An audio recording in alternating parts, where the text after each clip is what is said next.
yeah, it's deeply concerning. And I think if you were to just Google online, realistic AI images.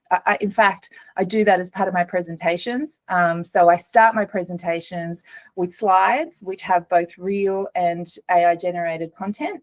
And I ask people to tell me what's a real photograph that's been taken by a human and not edited, and what is an AI generated photograph. And no one wins the game.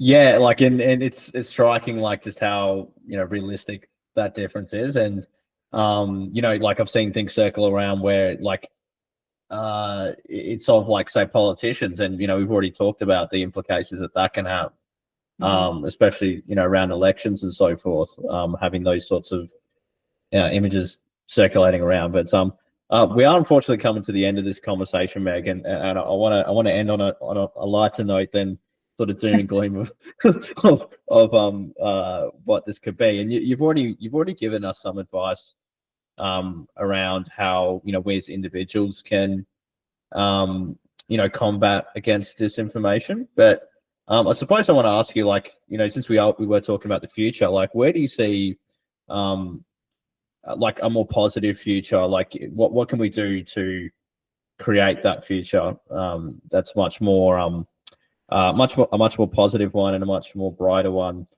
if we're combating disinformation in the correct way? Yeah, look, I think, gosh, that's tough, right? Because you can never go backwards. You can only move forwards.